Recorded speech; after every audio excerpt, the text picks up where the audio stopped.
Game on! La French team, LFT against Granit Gaming. Now, I gotta tell this real quickly. The French team, basically, they named themselves LFT for Division S, so looking for a team for Division S. Since it is a French team, at some point I just started calling them La French team. It became a bit of a meme, we called them the Baguettes and everything. And now they apparently officially renamed themselves in reference to also the stream here and said from here on out we're gonna be known as La French team. Shout out to Khaldor. Love that these guys are embracing the meme. They're obviously an insanely powerful team. Today they go up against Granit Gaming though, and that is not going to be easy because Granit Gaming has been murdering it. The Frenchies on the other hand, they were really strong so far too. Could be a great series. Towers of Doom is our first map. It is a best of 5. Keep that in mind again. And yeah, I am very excited for this one. I want to see who's going to take the lead here. Dibble's banned out. We're having also Abathur removed. Could at this point actually still see that Maiev and that Zeratul ban that we traditionally get to see there. But there's of course a couple of other heroes that oftentimes get banned out of Towers of Doom. Again, Dehaka, Global, Samuro even, depending on which team you're playing against. So there's a couple. Diablo banned out, by the way, makes also a lot of sense because Masquerade is currently murdering it on the front line. Like, that guy has, with Diablo, just absolutely destroyed certain teams, like, single-handedly. It was honestly pretty impressive how he pulled that off. So that's something that we could maybe see here today again. If he gets his hands onto Diablo or any other hero. I mean, this wasn't only Diablo that he excelled at, but it was definitely his go-to. Okay, so Anna's banned out. That leaves us with quite a few options here as the draft continues. Maiev gets still banned out, but we have Zeratul in play. And we have obviously now also all the globals that I talked about earlier still available to them.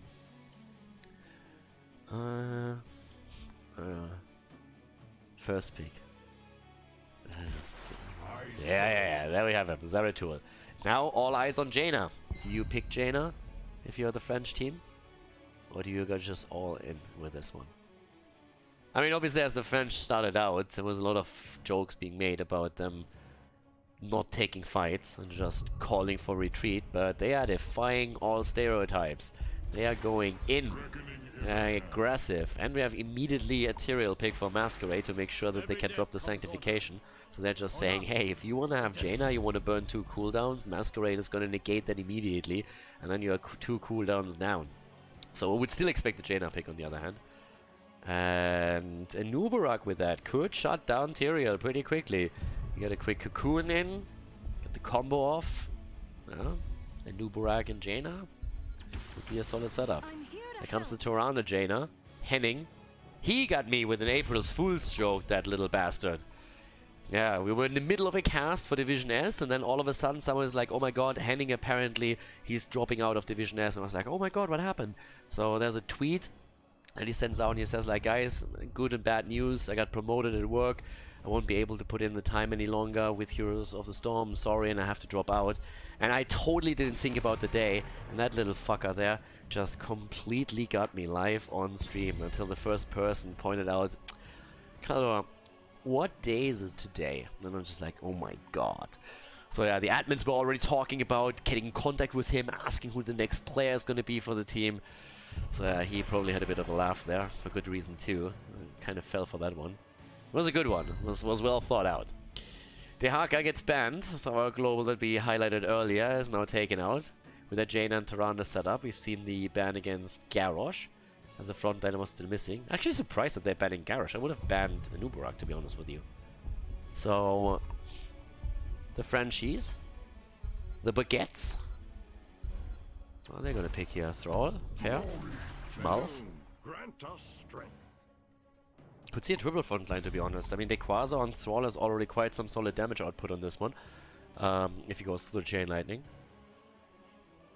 I would still expect a Nubarak to be taken now. Lauba then again plays a lot with ETC too, so Granit Gaming with an ETC power slide into a Tyrande stun, that wouldn't be too bad either. But a noob, yeah. Again, you can Cocoon, Tyrael, interrupt the Sanctification that way, and then drop the combo with Zeratul Void Prison and obviously the Jaina follow-up. So I like that quite a lot. But yeah, last pick. Somehow the French team has to play around that now too. I'm still amazed that they didn't ban out Anubarak, honestly. But they were more afraid of Garrosh here. And now their last pick for all the additional damage. Blaze, triple frontline. Triple frontline. Thrall now maybe even with the Crash Lightning. Crash Lightning on the map here in the 4-man rotation. Could be a thing. Towers of Doom, ladies and gentlemen. Game number 1 in the best of 5 here, Division S.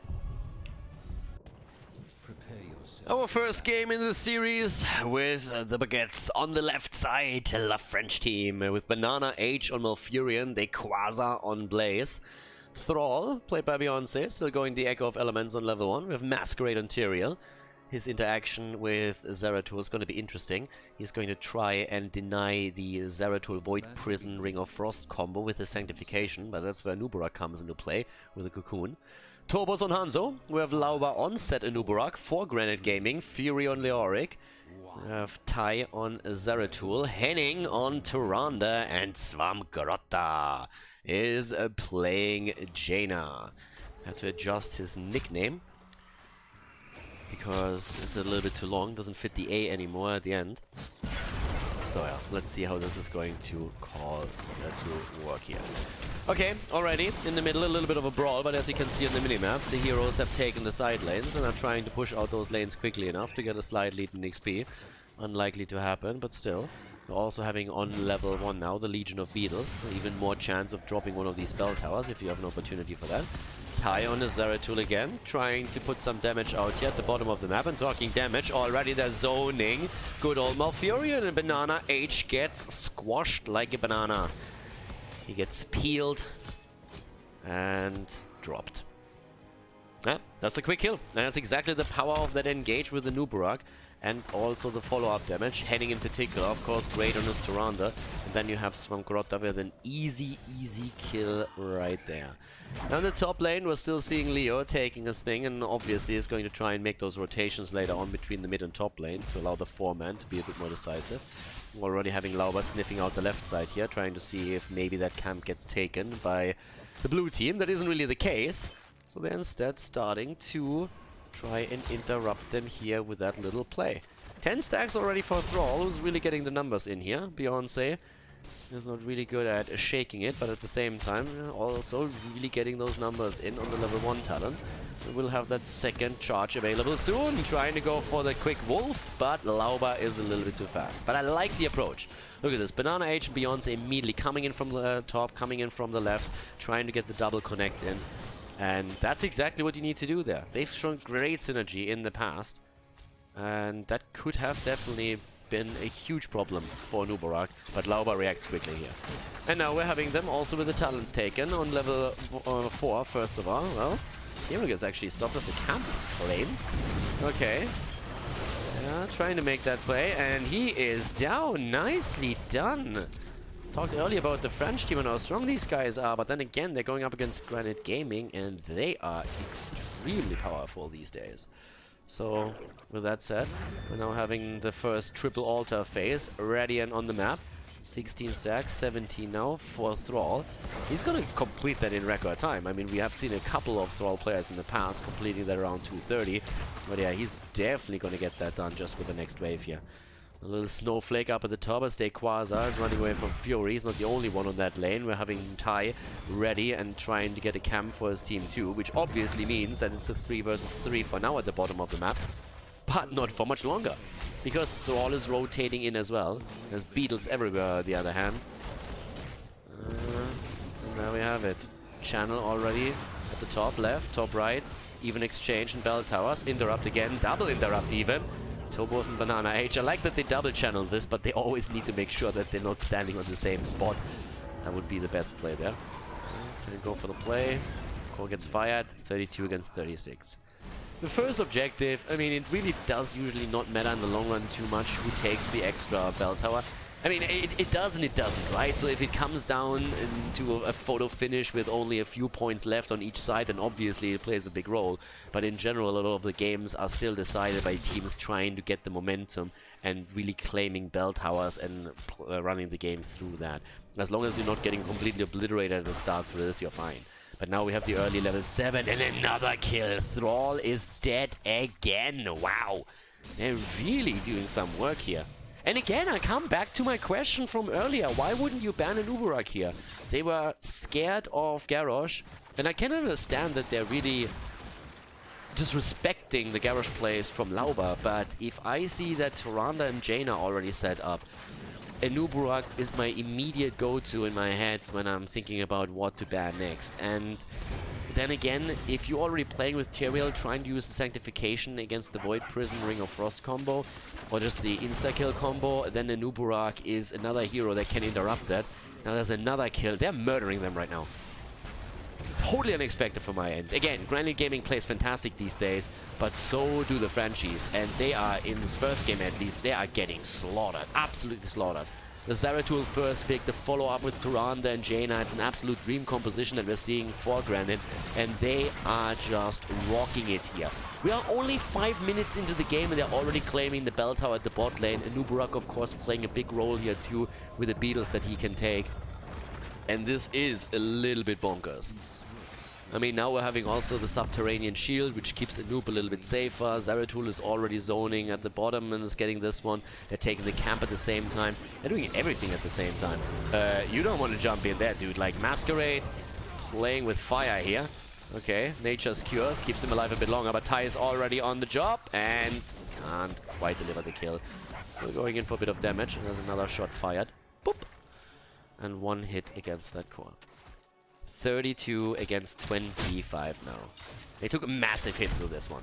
Massive hits. That's 11 points that they just lost on the core. And it is insane. Especially Ty is just absolutely murdering it. I said it before and I'm saying it again. That HGC actually got dropped by Blizzard. I feel if that wouldn't have been the case, Ty would have eventually made it into HGC for sure.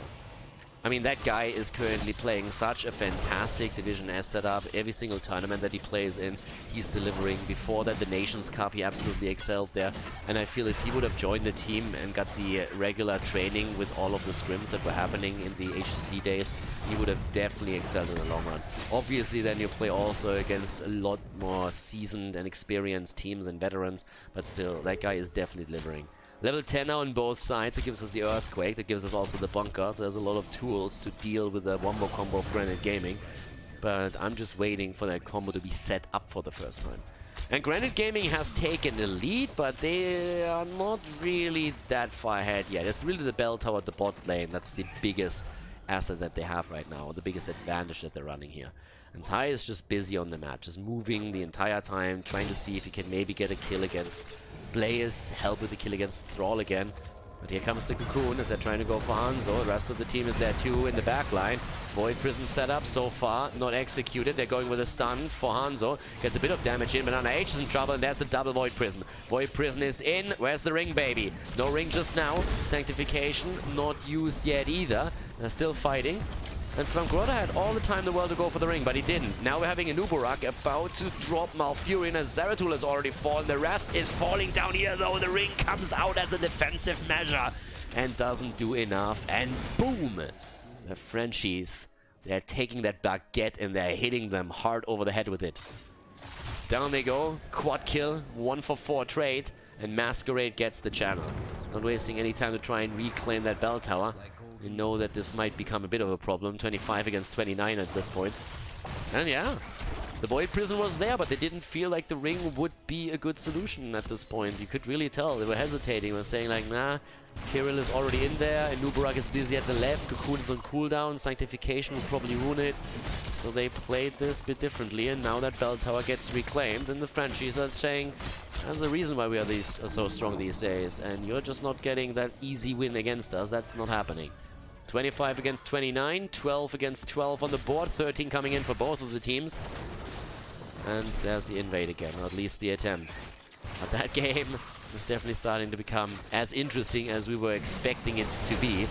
Nice Entomb, great setup, good Entomb, completely zoning him out. Sanctification had to be dropped, the arrow hits only the backline, but Jaina might be in trouble because of it.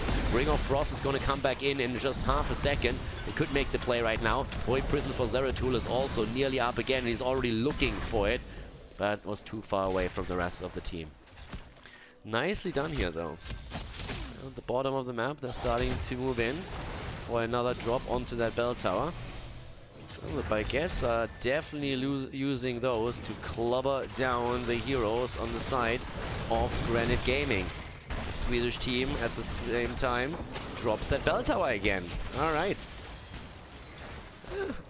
I like this. This is getting a cool dynamic here. This is a really cool setup in our first game, and I mean, Towers of Doom is just producing another great match here. Thrall, by the way, still having some issues completing his level 4 quest, as we are having level 13 talents on the way. Double also, of course, usually the even trade, but they're actually starting to make the play for the left side right now and starting to move in here. Thrall sitting at 4 stacks now again, and Tomb connecting with him though. If they can get the kill here, they reset the quest too. He's sitting at 5, and Uberak diving in and out again with the ring already. Void Prison, here comes the arrow, ring, and yes, the kill against Blaze. Masquerade is still low, and the fight isn't over yet by any means. No. Masquerade is jumping out again, and Uberak is low, and guess who's poking the entire time? It's Hanzo. One shot after another, and we're gonna have that fight over the bell towers. Actually, at this point, it starts to become a little bit dicey for Granit Gaming. They committed a lot to try and get the one on the left side, but they couldn't. But they still get the better trade because they have the additional bell tower, so it's going to be 5. And it's going to be a kill against Beyonce. Thrall goes down again. The aggression is still there. 26 against 20 points on the core now. Yeah, well, the baguettes have done well using those little bread pieces, but we're also seeing the Swedish team just throwing meatball after meatball at the French team, and currently our baguettes have still a little bit of trouble to knock all of them out of the park. A couple of those meatballs just come through and hit them full in the face, and that's a bit of a problem. With 8 kills against 4, things are still starting to look much better for Granit Gaming as they're heading into the earlier level 16 talent. And at the bottom of the map, they're obviously trying to apply even more pressure through the camps that they can take now. We're already seeing Zeratul and Uberak taking another mercenary camp here.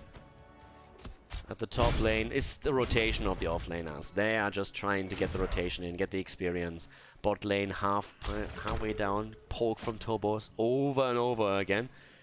He's trying to play around the poke as much as he can. Get that bell tower down, and eventually you can try and commit there. Thrall in the mid lane. Here's the 16. That gives them a bit of an advantage. Once more.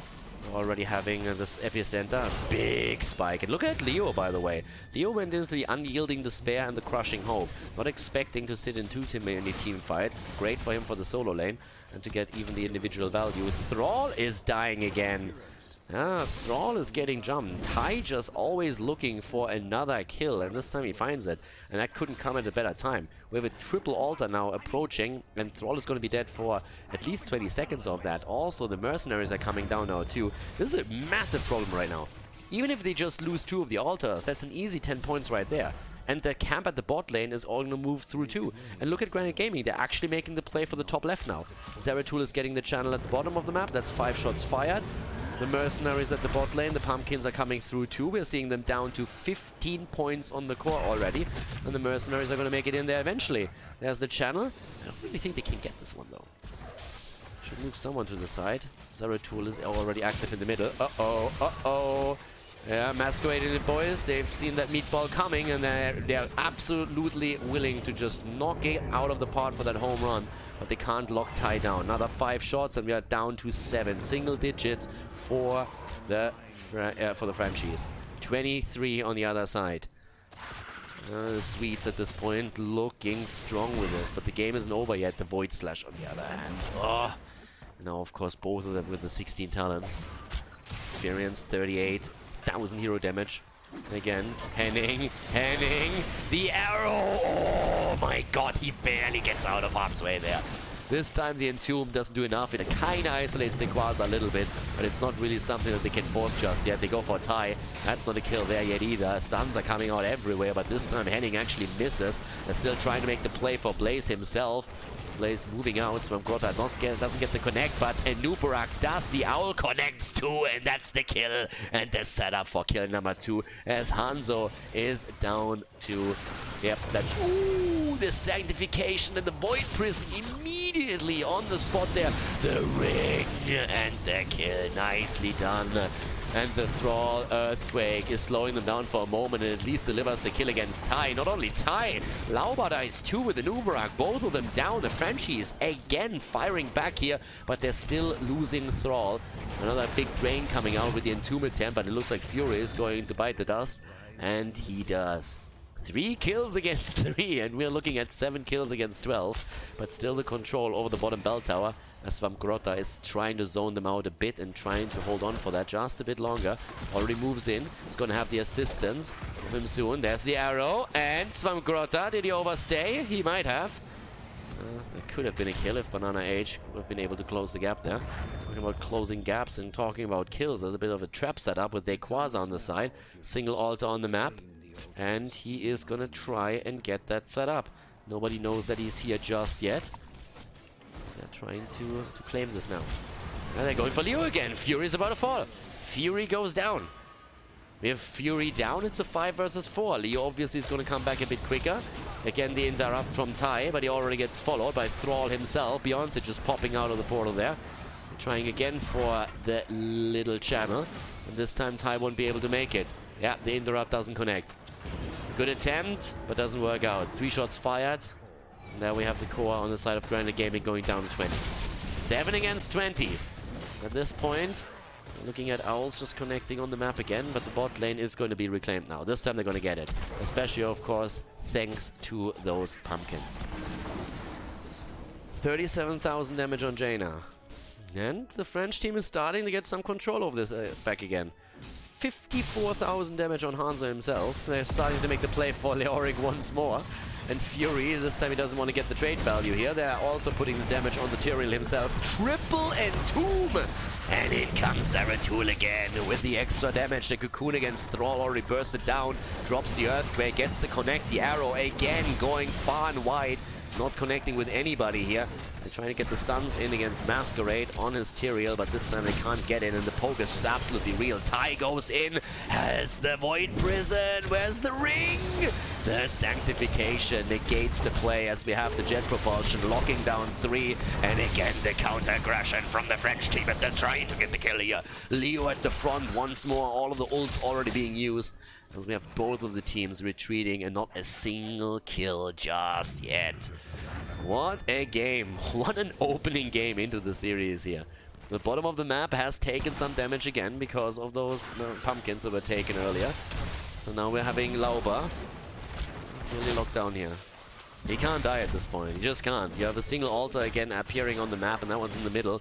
Level 20 is so close at this point for Granit Gaming that if they get the chance to get the Storm Talons, just as that altar is active, they will have a massive advantage. Tai is already sitting at the side here, ready for the first interrupt. They know he's coming eventually. The Owl connects first, though. Yeah, they go for Banana H. They actually try to go for the kill. And here comes the Entomb. They're fighting without the Storm Talons. They're still trying to get the Entomb value. Banana H is low. Fury moved to the left side, by the way. They're starting to go in again, but it's all about the interrupts right now. A lot of the heroics have already been used. Svamgrota, he's in trouble, but he's able to get out. And Beyonce, Nature's Cure saves Thrall. The fight in the middle is still ongoing, though, but look at the experience. 20 is just so close right now, and they have it. They have the Storm Talons, and that's the rewind. Rewind comes in, and of course they're buried alive. Back in 20 seconds, and the French team, they yield that area. Another 4 shots fired, and then puts the core down to 3. And all of a sudden we're talking boss. All of a sudden we're talking boss. All of a sudden we're talking game. Sanctification is up. Void Prison is up. And they're making the trap. They're setting it up right there. And they go for Dequaza, but is able to move out. No kill. No kill just yet. Tai in, out. Oh, 5-man VP! The 5-man VP! Get wrecked! And they go straight in with the interrupt on the Sanctification. The buried alive and Tomb interrupts everything. What a combo! He gets the double Ring of Frost through just because of his level 20 talent. What an insane last fight. What a setup. Tie with the God of Void Prison hitting 5. Sven Grotta getting the mass cooldown reset thanks to his level 20. And then the Entomb from Fury. Beautiful to silence the Sanctification. GG as Granit Gaming takes game number 1.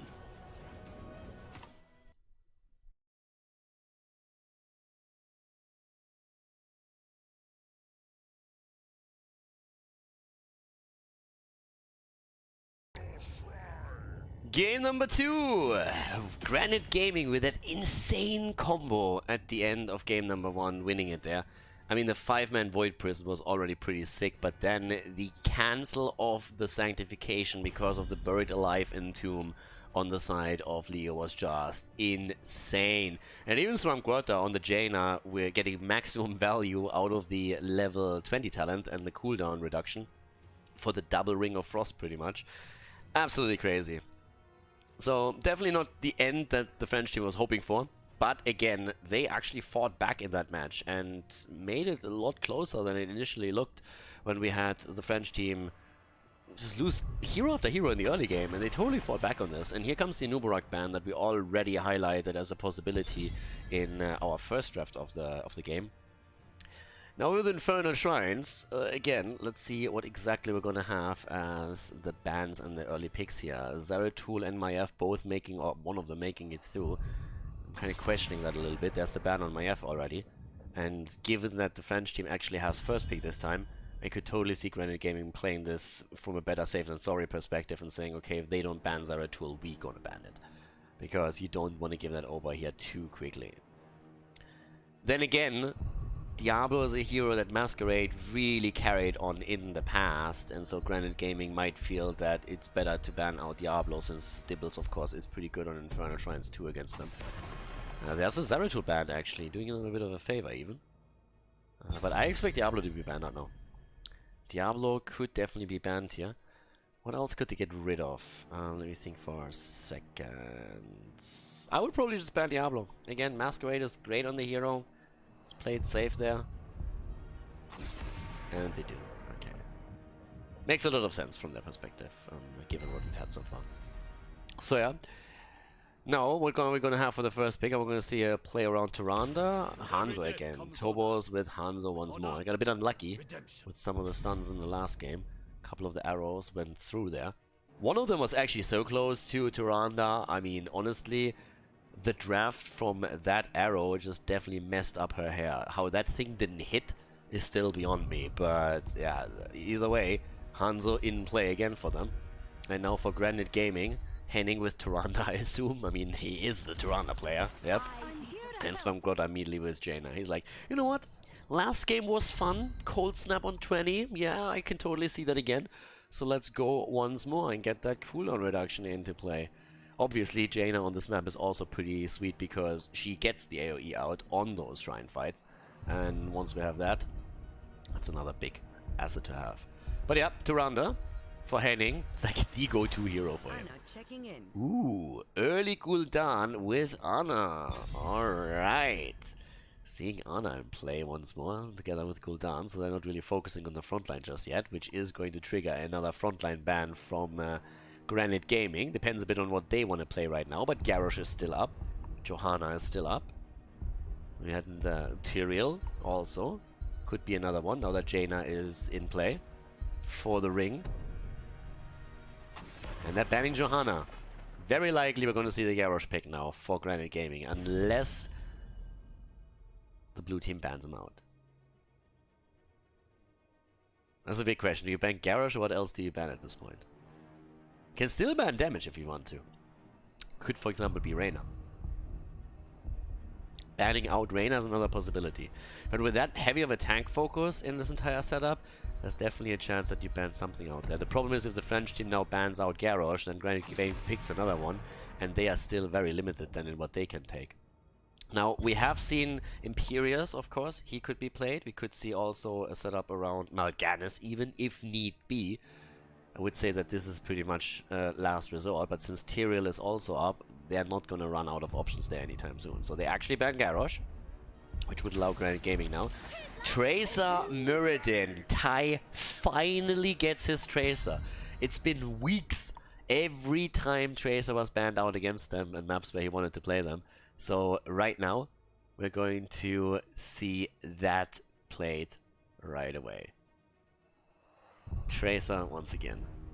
I like it. I actually miss Tai's Tracer. I gotta admit. I mean, once we've seen that in the Nations Cup, it pretty much got banned out every single time against him. There's URL and there is ETC. Alright, Masquerade on ETC, Taekwaza on URL. Decent front line for them. Helps also with the ETC survivability a little bit. And now we're going to see Leoric again. For the offlane, is Fury going to play that once more? I mean, he has the AoE then to rotate between the lanes. So he could do that too. Imperius. Alright, he's motivated. And we are too. Granit Gaming with a 1-0 lead in the best of 5 against the French team. And we're heading straight into game number 2, ladies and gentlemen. Infernal Shrines. Game number 2. The French team on the left against Granit Gaming on Infernal Shrines. Taekwaza on Urel.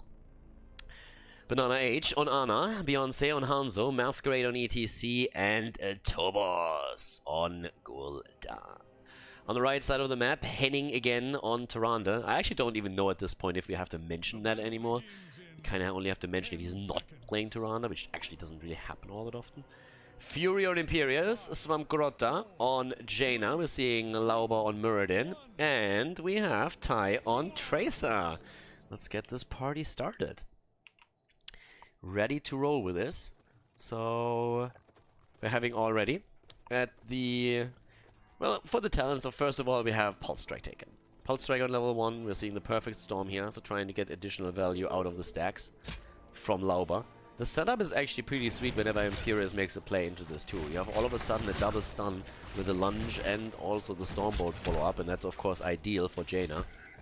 Tai, in the meantime, is going to try and get those kills against the backline whenever he can, against Ana, for example, Hanzo in particular, whenever she's able to get close enough for this. But yeah. Let's see if Tai can actually perform here. Same time, I'm not quite sure if he has performance anxiety or anything, but yeah, in the past he definitely did a good job there. Nice attempt. Let's jump in there. Right there. So for now, very... Okay, Lauba is starting to play a little bit more aggressive, but I was just about to say, it's actually a very relaxed early game. No brawl in the middle as the game starts, just chilling a little bit. And for the time being, both of the teams are taking it easy. Cams are now being taken though, so they're at least making that rotation, but it's not really that quick brawl mid lane that you oftentimes see in the early stages of Infernal Shrines games. Fury, with him darting into those bushes every now and then with a quick lunge, is just double checking that there's nobody else trying to go for him when he doesn't have the vision at the bot lane. Once again, having already here the setup in the mid lane, the rotation again. Jaina needs to be careful here, and Swamgrota knows that too, so he stays far away from that bush, sees that coming with ETC now, gets some damage in actually. Masquerade needs to be careful here. Stormbolt gets dodged though. Nicely done by him, making sure that he's not straight up moving towards the gate and walks into that Stormbolt. Lauba was of course anticipating that movement and misses this one. Probably wouldn't have killed ETC, but if you can drop the extra damage in, that alone is already quite noteworthy. The build on, actually the invade down here at the bottom. Lauba is saying like, oh look, a mercenary camp. I like mercenary camps. But can he actually stand there long enough? ETC comes in, Swamgrota too, and they give it up. And off the top lane, a little bit of damage here at the same time. Tai was trying to make the play for Hanzo. There's actually a lot happening right now. Top lane pressure we just saw. Hanzo was under pressure in the meantime. Lauba is jumping in again, seeing if he can maybe connect another Stormbolt. So the action is slowly starting to pick up here as the first shrine gets announced on the map. Teams are currently both on that. So that's up to the top lane. This is where Fury is currently doing his thing. And the build for Imperia is still the same. Burning the Impure, going for the Valorous brand here, and then Battle Hunger for the additional sustain. And then we're going to see his AoE on level 7 coming in. 10, that's the question. I want to see Wrath again. It would be a lot of fun with everything that they have. Wrath should be the talent choice. Armament can be great if you're trying to have the sustain here and keep yourself alive a bit longer during these fights. But if you're running with Tyrande, Muradin and Jaina, you want to have Wrath just so that you can get that kill into the backline delivery. But for now, we're not really worrying about the level 10 abilities just yet. We're more so worrying about what's going to happen here. Yeah, again, the move out. Vision already granted by Hanzo once again. Both teams without the level 7 talents just yet, but the lead already for the French team, as we're seeing them on 16 stacks. There's just no kill opportunities at this point. They're angling for one, but they just can't get it. And now with Jaina already rotating away, you can tell that pretty much we're seeing Granit Gaming admit, okay, this is not going to work out for us. There's already some experience lost. Jaina's making the way down to the bottom. They're still going to try and see if they can maybe delay that at the top lane a little bit longer, or jump in at the side. Maybe even interrupt the rotation, but as long as Jaina is at least going to get the experience for them and denies it to the opponent, that is going to be kind of worth it. So here comes the safe rotation to deal with that Punisher as quickly as they can. Level 7 abilities are now in, that gives us the Holy Fervor. Starting to jump in, attempting to burn that down, and Jaina is joining the area again. But they have the lead experience because of that rotation towards the bottom, but obviously it's going to be negated by the Baguettes in just a couple of seconds as the Meatballs are still fighting against that Punisher. They're breaking it down eventually, even trying to jump in with Muradin here. Another stun comes in. Tai still trying to get the damage in, gets the bomb, but can't get the kill. And there is the kill against Tracer, as Beyonce is saying, thank you very much for the setup here. Power slide against Fury is putting him in trouble too, but Heading is able to save Fury for now, but all of them are low. Really low at that.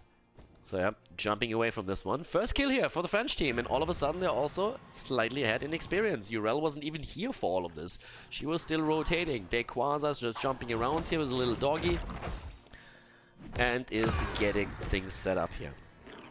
Dequaza even going on level 7 into the Divine Steed, so just making sure that he has those quick rotations between the lanes so they don't miss out on experience. Also another super important setup here for them, considering the way that they're playing this. But the talents are looking good for the French team. I mean, they're sitting at 15 stacks already for Gul'dan. We have 10 on the Prog Rock for ETC. So far, so good for them. Only 6 stacks for Muradin, 5 minutes into the game, so that damage is not gonna look too bad. So at least before level 10, the Frenchies are doing well. The French team, they've been showing on the last map that they have the synergy on level 10 that they need to really put Granit Gaming into trouble. But it's really the heroics that are going to change a lot here. I mean, Horrify alone on Tobos can change everything if it hits Tracer, for example, at a good angle. Obviously, that's always a bit of a weird play because you can also recall that if you're anticipating it. But we have a lot more to consider here too, since those arrows from Hanzo, when they connect, can really ruin your day as well. And set up one of those kills. Talking about setting up kills, again, Muradin gets a bit attacked there. Beyonce now moving in too. The rest of the team is still pushing through the top. And we have a 5-man in the middle right now. The shrine at the bottom hasn't been announced yet, but they're still playing all around the mercenary camps here. And there's only 2 left, and those are the shaman camps at the top. Level 10 abilities come in on both sides. Water elemental this time, and we have the Wrath taken. That's one of the things we're going to see. Mosh pit too, by the way. Hanzo arrow in the mosh pit slide. That would be the dream right there. And they're actually trying to set up a trap for the rotation. I don't really think that anybody on the French team is really going to fall for this. ETC might walk up to one of those bushes and just use a quick face meld to see if anybody's in there. But it's all about the top lane control right now, and you can already see that this is getting timed a little bit. I mean, Banana Age isn't taking it, Tyrann has already sent the owl over, so they know that it was already taken down. So yeah, here we have that. Take this immediately. Top lane, Fury is going to try and push this back as much as he can. And they have their own camp now on the way too, so now it's all about the rotation towards the bottom to fight the 5-man. There's only a single kill in this game so far, 7.5 minutes in. And we have the action starting up right here. In comes the position. Now, the French team is actually, again, doing well. They are earlier on the shrine, they have already a lead, and this is the moment Granit Gaming again has to decide how do we play this. In comes Urel, goes straight for Jaina. This time the setup misses, but Jaina walks also into the Gul'dan damage, who gets another set of stacks for himself. Level 11 on both sides, and here comes the play attempt. They're going for Gul'dan. Tobos barely survives because of the mosh pit. It wasn't so much for the kill, but it was a great way of actually saving Tobos, and now the Horrify. Great setup, absolutely fantastic setup. The nano boosted Gul'dan here with a Horrify, and they deliver the kill against Imperius. No Wrath used by him during this entire fight. The mosh pit was great from ETC to prevent the kill against Gul'dan, and that is Punisher number 2 for the French team. Starting to move straight back in through the bot lane. And that means, obviously, that they're now going to aim for the first fort of this game. They break through the wall, easy peasy, and they're already zoning out everybody else in the backline. At the top, we still have Tracer trying to deal with Urel, actually, as the second fort is under attack. First one at the bottom already falling, so the passive experience is going to increase for the blue team. And, in addition to that, obviously, they have now catapults spawning periodically. Top lane. Tai still holding on to this one. But camps are now stolen away too, and a good old trick, supplying vision on the other side and allowing the camp to drop the fountain. Always a nice play. Yeah, half a level ahead, 2 kills against 0, double Punisher already taken. Granit Gaming definitely having a much tougher time than they did in the first game. The French team, again, just showing that they are a serious contender in this Division S season. And they have so far played great games. The only question is, can they sustain that throughout of the season here? One of the teams that actually surprised a little bit was Washed Up. Washed Up has suffered 2 losses already and only gotten 1 victory out of the 3 games that they played. And that wasn't really anticipated, considering that they handily won not only the Nut Cup, but they also won the first qualifier for Division S and really set themselves ahead here. But lately they've been struggling a bit more in those games. Granted, a lot of them went onto the final map, but it's of course the score that matters at the bottom line. So we're gonna monitor that for sure, but at least the French team is doing quite well. So now we're starting to see level 13 talents for both of the teams here. With that, it brings the survivability for Muradins, thanks to the healing static. We're having also Fell Flame focus here on 13 again with a Fell armor here for Gul'dan. I've seen that a bit more recently. And Tai gets his bullet spray. So we're going to see if he can maybe get the kill in finally.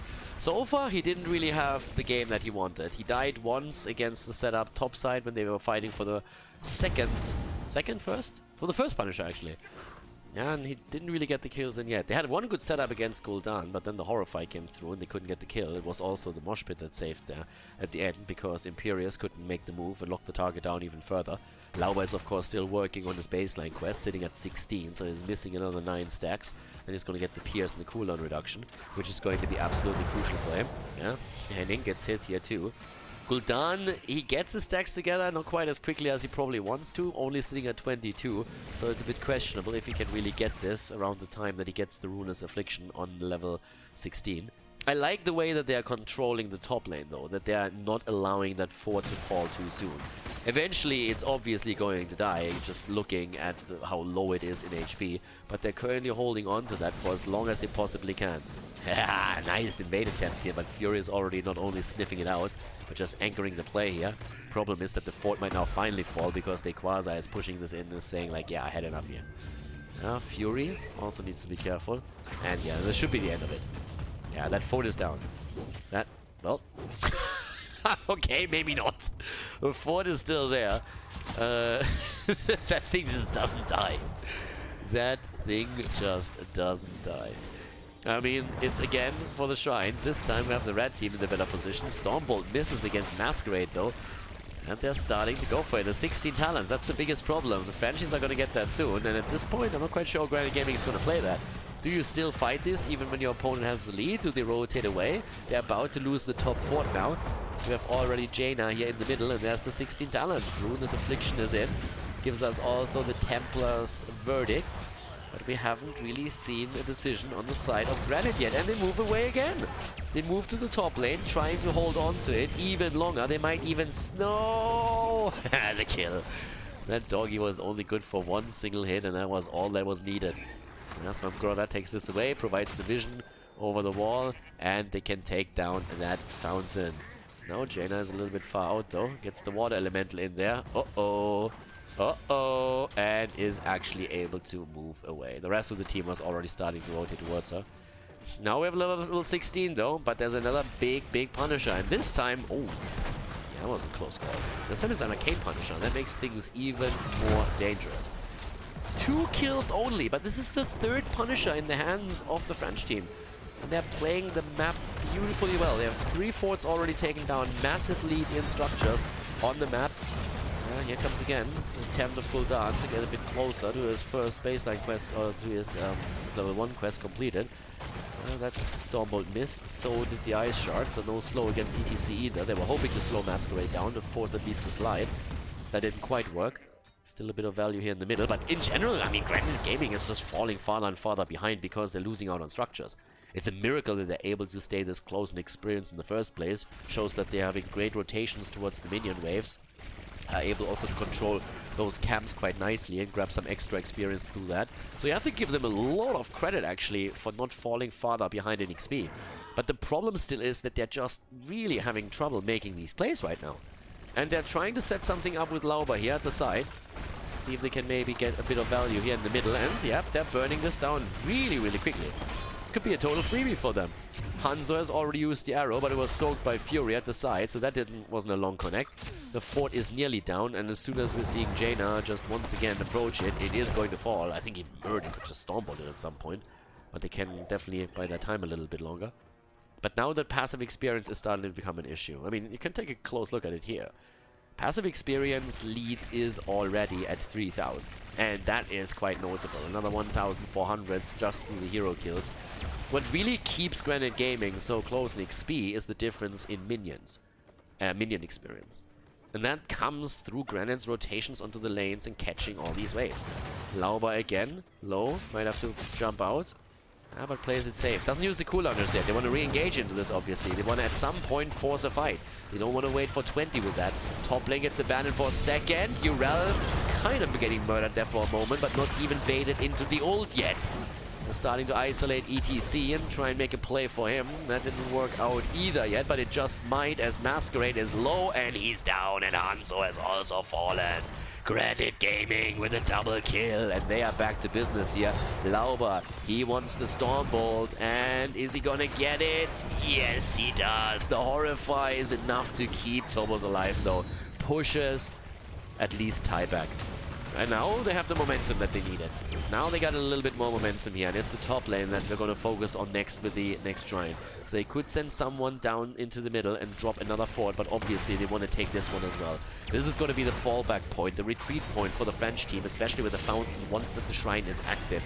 But we are starting to see also a small lead in experience for Granit Gaming, as they're doing pretty well now with this. That double kill was so crucial. Isolating ETC there was everything that they needed to do. They did it well, and now they're moving into the middle to make sure that they're getting this one too. Get the extra experience, make the play there. Yep, Lauber comes in, takes it down, and they can now fight for the top. But that was an important one, to make sure that there's no extra passive experience in the hands of the blue team. Yeah, I'm actually not quite sure how worried the French team is getting right now, because if you're thinking about it from their perspective, they were ahead the entire time, and now all of a sudden there's a chance they're losing this game regardless.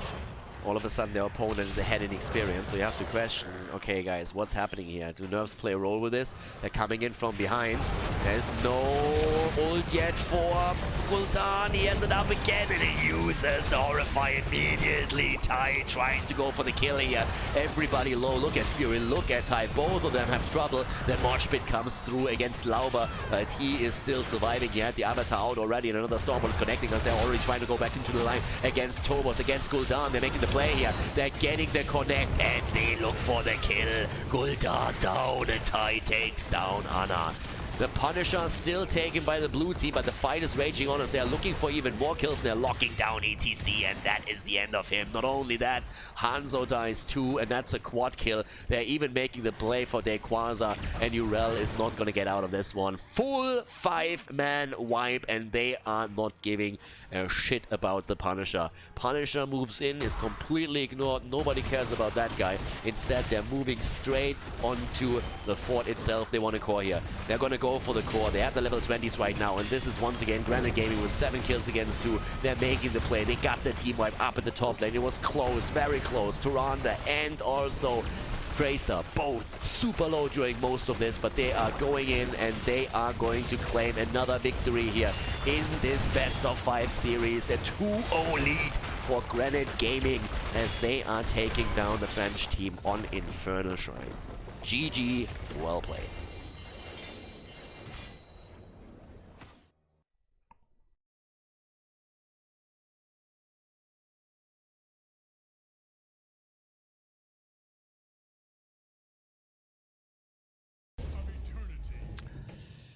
The Frenchies don't really get a break, do they? They play actually a fantastic first game after initial troubles in the early game. Lose to a fantastic combo in the end. Then they already play great on map number 2, and Granit Gaming is still able to win the last fight quite handily and just absolutely snowballs it straight to the core. It must be a bit frustrating if you're in the blue team right now. The score definitely does not reflect the way this series has been going so far. So now we're heading into Battlefield of Eternity. We're actually having the ban on a Nubarak again. After game number 1, it doesn't really surprise me. Maiev gets banned out too. I would more or less expect the same bans that we had in the on the previous maps, to be honest with you. The only one where I could say maybe that's a bit of an adjustment, maybe Diablo is gonna let through. That's the only one I could see. But yeah. Alright, so let's have a look at this. I would expect Zeratul to be banned out again. Yep, there we have it. And now the question, do you ban out Diablo again, or do you let Masquerade have it? Is there another hero, like Hanzo for example, that has not been picked twice by the French team, that you just simply say, okay, we don't want to deal with that guy anymore. No more bow and arrow for you boys. Let's see. That's the only question for me right now. I mean, they go for Dibbles again. Alright, they're saying like, yeah, you can pick that Hanzo first, we don't really care, even if Battlefield of Eternity, it's fine. So, there's the Hanzo. Now we're gonna see Tyrande, at least. I mean, Granit Gaming could literally just go for Tyrande and Jaina again. Tyrande is very likely... I mean, I would bet money on Tyrande being taken here because of Henning. And because, again, Tyrande is amazing on this battleground. Why wouldn't you take Tyrande here? Other variations would, of course, be with Ana, but still, you get the extra value.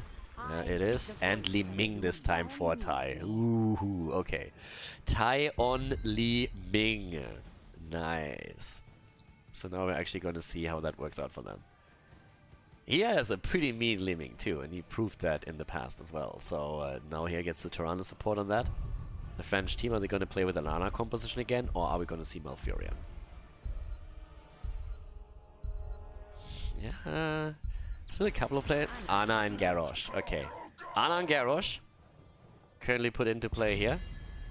That means that we're very likely also going to get a bit of mage action on their end. Could be a ban on Jaina, even if you're worried about that. A good taunt from Garrosh into a quick Blizzard or Ring of Frost could definitely solve the issue here. So, yep, there's the Jaina ban. Okay. That's a good setup so far, though. What do you ban out on the other hand there? ETC? Lauber's ETC is pretty mean. ETC is pretty good on the map too. But they're banning out Hammer. Now, Tai played Hammer the last time, so he already has a hero. But then again, Swamp can play both. So, not a bad ban by any means. But I could have totally seen ETC getting banned out, because there's a chance that Granit Gaming locks them down now. Yep, there it is. ETC taken. Fury picks Thrall again. That's a Crash Lightning if I've ever seen one. Actually, not quite sure yet. Crash Lightning, of course, can be great here, but if Fury plays the offlane solo again, and I think that's going to happen, do you really take it? They could go for a third melee, and then Crash Lightning is a lot more likely on Thrall because he can be part of the format. But Thrall on the offlane with Crash Lightning oftentimes really doesn't get a lot of stacks because he's just sitting on that side lane too long. Our Frenchies, on the other hand, Gul'dan and Arthas. Alright, Arthas side lane, Garrosh Arthas right now, beefy. Pretty beefy at that front. Not quite as beefy as ETC, but yeah. Not talking about hit points here, obviously. Alright, last but not least, Swamp Grotta. What are we gonna get for him? Haven't seen a Jimmy yet, by the way. Jimmy against Garrosh would also be good because the penetrating round can control his position quite nicely. So that might be a hero that is going to be picked for them now. And yeah, there's Jimmy. Alright, Reyna in the game, and that is game number 3 coming up on Battlefield of Eternity. In theory, it could be the last map of the series. So let's jump in and see if the French team can actually get a point onto the scoreboard of Granit Gaming. Takes this one with a 3-0. Game number 3 and potentially the last game of this series. The French team with Tobos on Gul'dan again, Banana H on Ana so far. Actually, even Beyonce on Hanzo. So 3 heroes that were played in the last game by them too. But Dequaza finds himself on Arthas this time. Goes for Rhyme on level 1. We have Masquerade on Garrosh. And on the right side of the map, we have Henning on Tyrande. We're currently seeing a Svampgrotta on Reyna, Fury on Thrall, with Echo of Elements, Laub on ETC, and Tai on Li Ming. Frustrating series for the French team. Haven't really won a map yet, and it definitely doesn't reflect the way that these games have been going. But Granit Gaming is just a little bit too strong in these later parts of the game. Already a little bit of a battle between Lauba and Masquerade. Quite a bit of damage put onto him here. 1 stack for Gul'dan acquired through that little skirmish here too. But it's all about the attempt of the French team to finally get a win here, because they've been playing fantastic, but Granit Gaming is just a little bit better there. It turns out that the meatballs are stronger than the baguettes here, at least up to now, but we could see a start of a comeback. This is honestly a series that I could have expected, or that I kind of could have seen go into 5 maps. I could have absolutely seen 5 maps here. And I feel like if Granit Gaming would have lost one of the 2 maps, and let's face it, they could have lost both, then we might have seen exactly that. Yeah, nice lockdown here. Dequaza is able to get away as Svampgrotta is trying to make the play there. But that means, of course, that you can now go for the bottom camp. Very likely Reyna is going to stay topside. Ooh, actually he isn't. He's moving down. I was expecting them to take the camp at the top and just trade it for the bottom. But that's not happening here. Camp is taken. Okay, so very little gain through that little rotation from Jimmy. Now, with very little, I don't mean nothing, because there's actually still a bit of an advantage that you get on the top lane now, because Arthas has put extra damage on Arthas, so the solo laner has tap already on the fountain, and that gives Thrall a slight advantage on the lane, which makes his life a bit easier. But now, we're still seeing that bot lane focus. And the sleep darts keep coming through, and so keep the Rune's Affliction here, as the corruption is hitting time after time again. So, yep, there we go. Bottom of the map. Again, the stacks coming in for Garrosh. I mean, both of them are just poking around at this point. Tai is going to be the one to watch out for later in the fights, similar to what Macke has done already in the series, in their series against Go Next. Just try and get those resets. Obviously also seeing now a lot of wave clear potential on the, well, lanes first of all, but on the Immortals and later on too. And that's probably where I would, even with Hanzo on the side of the blue team, give the red team a bit of an advantage, simply because they have so many heroes that can get really good damage out. They have the poke through Li Ming in the stalemate, and they have also on top of that Tyrande herself, who of course is fantastic in these setups. So that's definitely a bit of a thing. Here comes once again the camps taken by both of the teams, and both of them also timing it properly, around like 10 seconds, 12 seconds before they're getting that. Already top lane. Here comes first of all Frostwolf Pack with the first stack here. 13 stacks so far on the Echo of Elements. Immortal comes down, and both of them already shirking around here. Coming at the bottom, Tai dealing with that camp quickly. At the top lane, still pushing out that camp that was taken just a second before, as ETC is looking for the defense, but the halftime show is already nearly reached, and Beyonce is moving in again with Hanzo and trying to drop another salvo of arrows. And now, of course, eventually the French team will have to send someone in to deal with that top camp too. Nice stun, slide, push into it, and we're having Masquerade low. Not falling though. Defense is still there. Halftime show still hasn't won yet.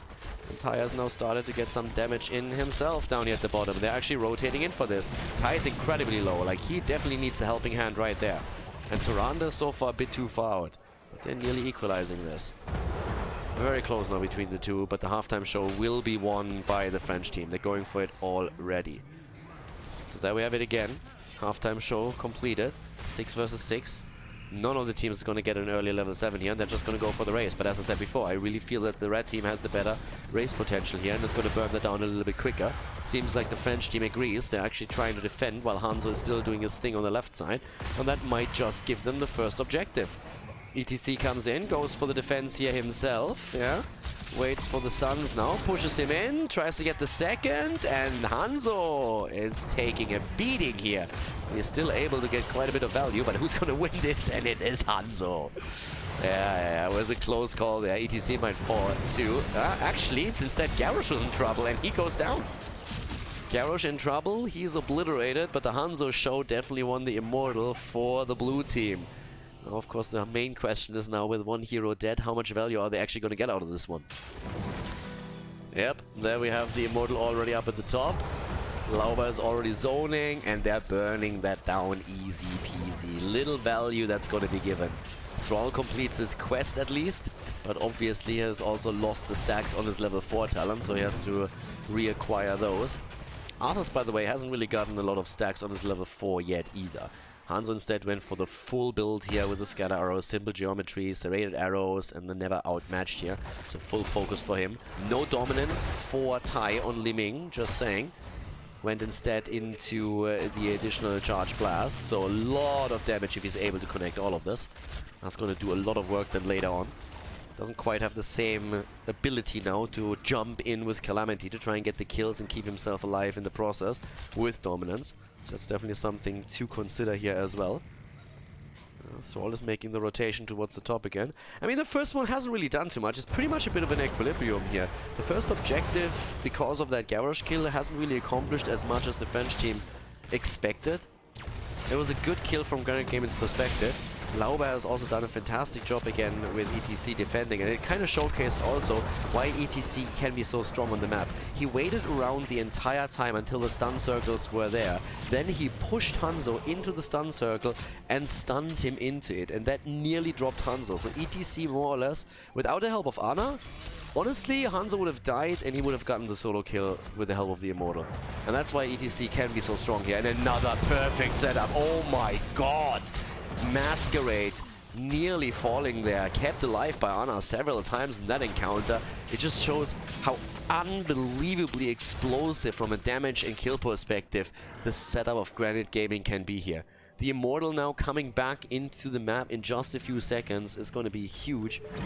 And there's again the attempt to go for him, and obviously since he already used some of his talents, especially the Indomitable, that's a problem. But ETC was too far out, and now Masquerade says, dude, if you think you can get away with this shit all game long, then think again, because I can punish you too. 35 stacks, by the way, for Gul'dan, so he's really close to getting the Echoed Corruption completed. Talking about quest completions, Garrosh completing his level 1. Hanzo still doing his thing over here, trying to get some extra damage in, and yeah, they're burning it down again. Without Lauber, who's just now coming back, it's a problem. It's a big one at that, and they're making the play again for Fury, and Fury likely to fall. Oh, nah. They can't get the counter kill here either. Quasar gets saved, and the French team again with the value here. Gul'dan on the other hand, yeah, nicely big dart against Lauber. Yeah, they have to defend again. The halftime show was handily won by Granit Gaming, by the French team. Granit Gaming has to defend right now. They have Jimmy at least on the point, trying to get a bit of damage in.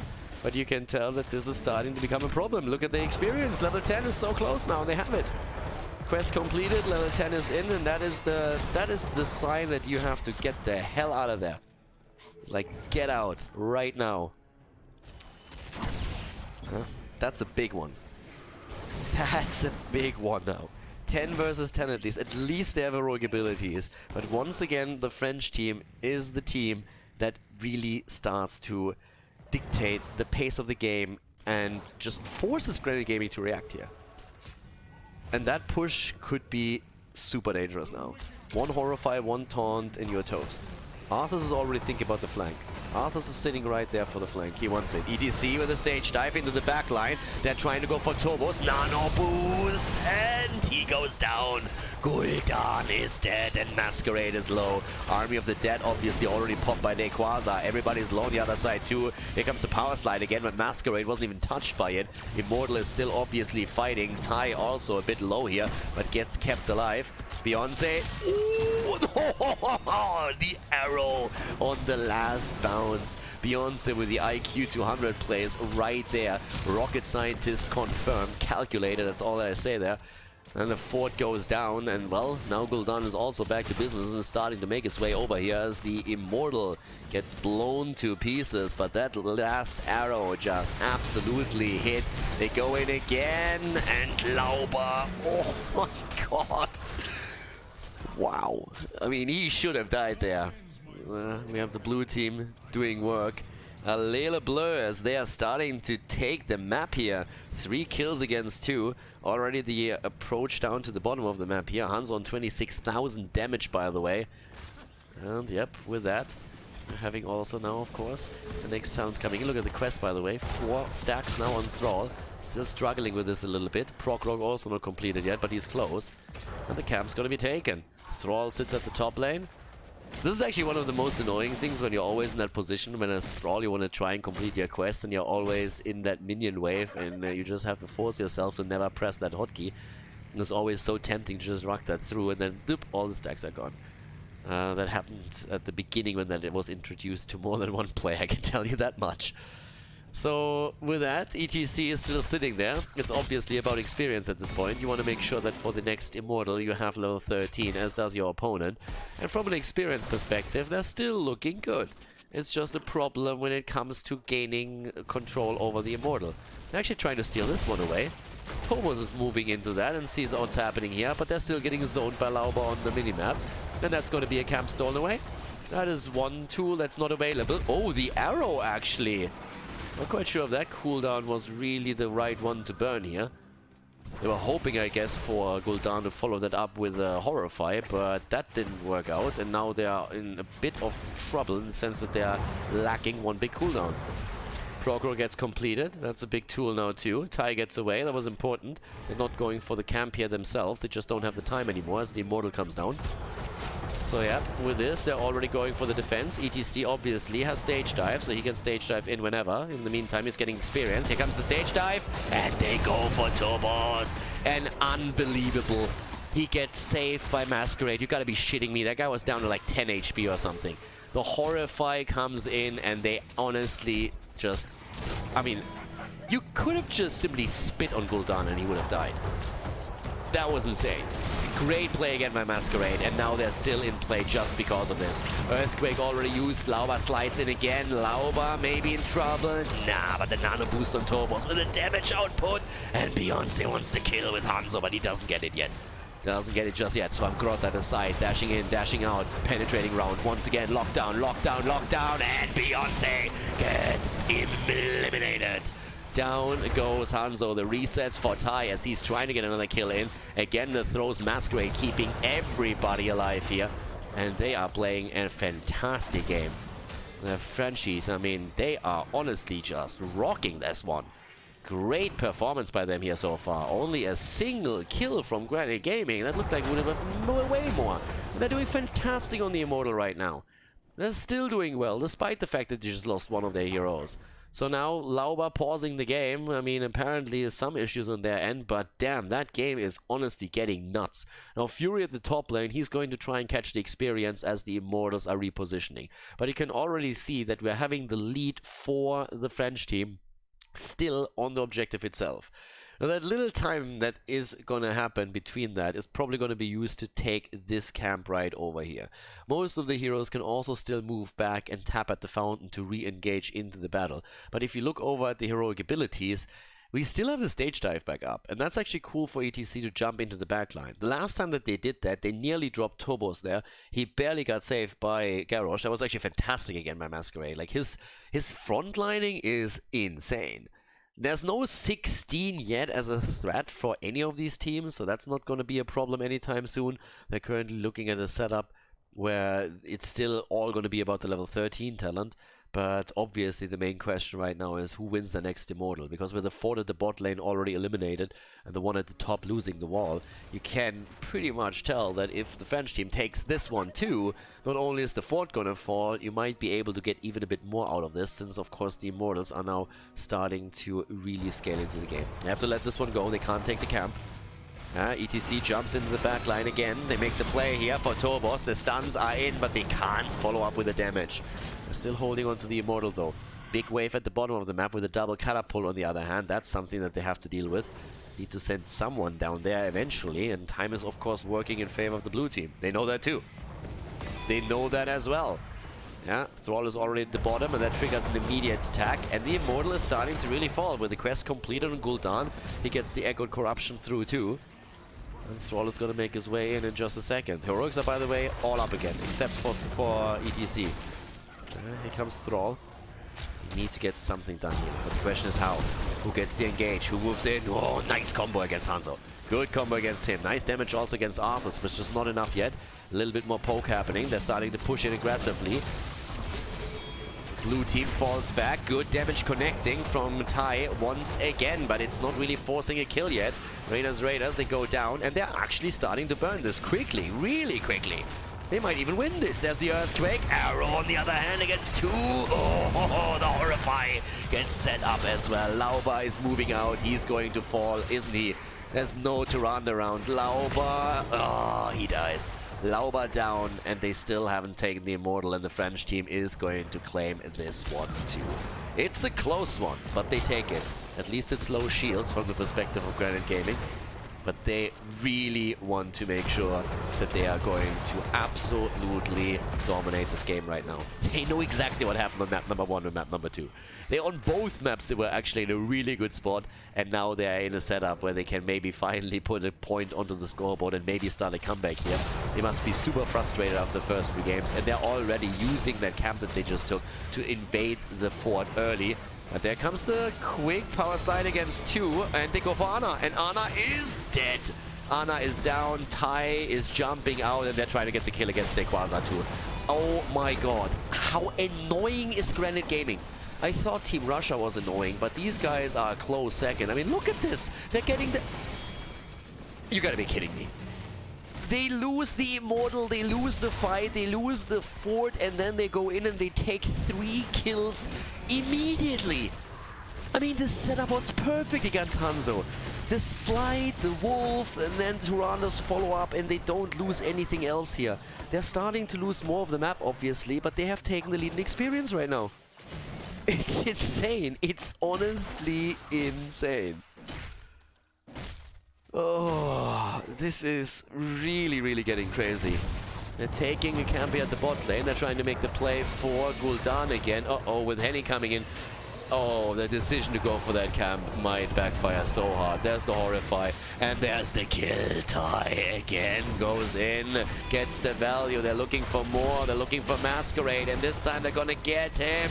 They have to, and they do finally.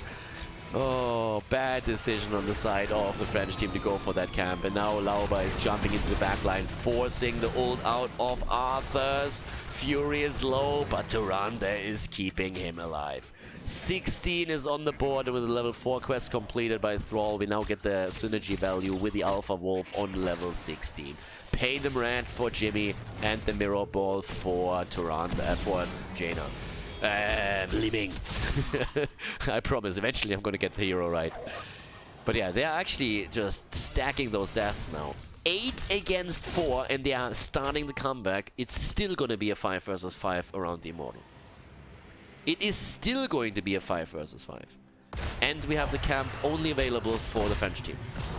Only for them. They're the only ones to have that ready now. And the big deal is that at the bot lane there's already minions accumulating, there's catapults pushing through right now, and you have the camp to deal with too. So that is an issue. That is a problem. It will become a problem eventually. Trying to burn this one down, and they definitely have the tools for it now. So they should even win the halftime show, to be honest. Outside of the Hanzo arrow, they will definitely get that one. And as it happens, it's actually incredibly close, but still a victory so far for Granit Gaming. The only question that we have with this still is obviously, can they this time finally take the objective itself? Because so far it has always turned against them.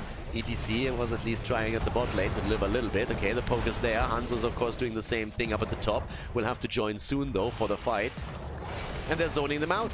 Hanzo's getting the value and they're zoning them out. Hanzo is doing the Hanzo solo show on the Immortal as he does so often, and it looks like they're going to let this one go again.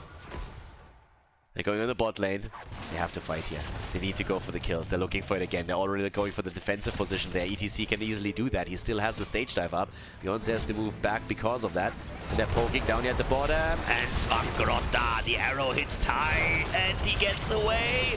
No kill yet. But look at Garrosh. He's so low. The nano boost on Gul'dan wasn't enough. And Garrosh goes down. The Horrify comes a bit too late. Fury still fighting here. He doesn't get the kill. Everybody is low and about to fall. But it's Liming with a double kill against the front line. Arthas is dead. And Granit Gaming gets the 2 kills. They haven't won the Immortal yet, but it never looked better than now. 10 kills against 4. The tap at the fountain as Ty and Fury are coming back. 5 versus 3. And they go for it. And this is going to be their Immortal. It has their name imprinted on its forehead. And even with ETC getting a bit murdered there, they still finally take an objective. The French team losing ground on the map again. These guys have played such a fantastic game, such a great series, but they are actually in a position where they could still fall with an 0-3, which is insane. It's honestly insane. At this point, we're having the camps taken out. We're having the top lane pushed through. Catapults already eliminated. Lead in experience by half a level, 18 versus 17. Here comes the quest completion, 19 minutes in for Henning as he connects the last and final stun. 40,000 damage on Reyna, 57 on Gul'dan. And how much can they get out of this? Can they get another kill? Ty, looking at the side here for another setup, was already playing around the wave of force here and attempting to set a kill up for them. Didn't quite work out. ETC still with the bot lane value here. Stage dive is obviously ready and they're rotating away and trying to make sure that they get both of those forts. If they get both forts, they equalize the entire game. Not only do they equalize it, they equalize from a structural point of view. If you look at experience, they have the lead now. Structures are pretty much the same. The big dick arrow though. Oh, they're going again. And here comes the attempt with Gul'dan to wreck them again. Horrify comes in. That didn't do enough though. Ty's looking for the kill. In comes ETC. The stage dive. The kill against Ana. The kill against Garrosh.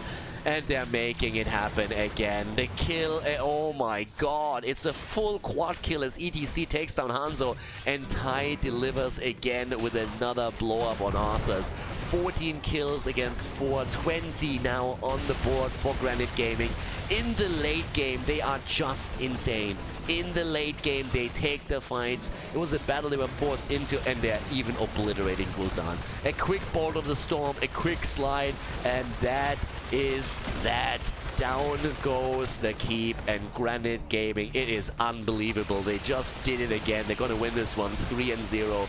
The score definitely not reflecting the performance of the French team here, but the late game, Granit Gaming is just too strong. What a performance from both of them, but Granit Gaming, they have the victory. They go in and take the series here in Division S with a 3-0 over the French team.